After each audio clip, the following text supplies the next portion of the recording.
ನಮಸ್ಕಾರ ಎಲ್ಲರಿಗೂ. ಈ ವಿಡಿಯೋದಲ್ಲಿ ವಾಟರ್ ಲೆವೆಲ್ ಇಂಡಿಕೇಟರ್ ಒಂದು ಪ್ರಾಜೆಕ್ಟ್ ಮಾಡಿದ್ದಾರೆ. ಅದು ಹೇಗೆ ಮಾಡೋದು ಅಂತ ನೋಡೋಣ. ಈ ಪ್ರಾಜೆಕ್ಟ್ ಮಾಡಲು 9 ವೋಲ್ಟ್ ಬ್ಯಾಟ್ರಿ ಕ್ಯಾಪ್, ಸ್ವಲ್ಪ wires, buzzer, 547 transistor, 1K register, LED lights.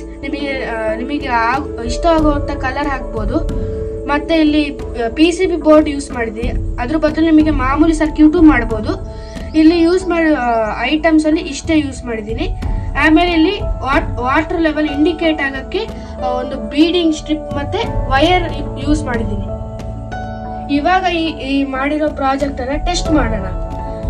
ಇದು ನೀವು ಇಮ್ಯಾಜಿನ್ ಮಾಡಿ, ಇದು ಟ್ಯಾಂಕ್. ಇವಾಗ ನಾನು ಈ ಇಂಡಿಕೇಟರ್ ಸ್ಟ್ರಿಪ್ ನ ಈ ಟ್ಯಾಂಕ್ ಒಳಗೆ ಹಾಕ್ತಾರೆ. ಮೊದಲಿಗೆ ನಾವು ಬ್ಯಾಟ್ರಿಯನ್ನ ಕನೆಕ್ಟ್ ಮಾಡೋಣ.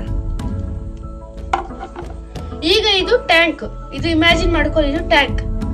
ಈಗ ನಾನು ಈ ಇಂಡಿಕೇಟರ್ ಸ್ಟ್ರಿಪ್ ನ ಟ್ಯಾಂಕ್ ಒಳಗೆ ಹಾಕಿದ್ದೀನಿ. ಇದು ಇವಾಗ ವಾಟರ್ ಹಾಕಿದಾಗ ಅಲ್ಲಿ ನೋಡ್ಬೋದು 25% ನೀರು ತುಂಬಿದೆ ಅಂತ ಹೇಳಿ ಇಂಡಿಕೇಟ್ ಮಾಡ್ತಾ ಇದೆ.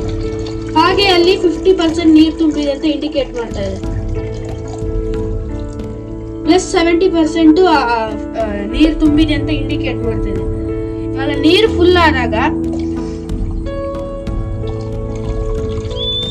ಬಜರ್ ಮತ್ತು ಲೈಟ್ ಆನ್ ಆಯ್ತು ಅಂದ್ರೆ ಇದರ ಅರ್ಥ ನಾವು ಇವಾಗ ಮೋಟಾರ್ ಆಫ್ ಮಾಡಬೇಕು ಅಂತ. ಈ ವಾಟರ್ ಲೆವೆಲ್ ಇಂಡಿಕೇಟರ್ ಹೇಗೆ ಮಾಡಿದೆ ಅಂತ ಹೇಳಿ ಸ್ಕ್ರೀನ್ ಮೇಲೆ ಬರ್ತಿರೋ ಸರ್ಕ್ಯೂಟ್ ಡಯಾಗ್ರಾಮ್ ನೋಡ್ಕೊಂಡು ನಿಮಗೆ ಈ ಪ್ರಾಜೆಕ್ಟ್ ಮಾಡಬಹುದು.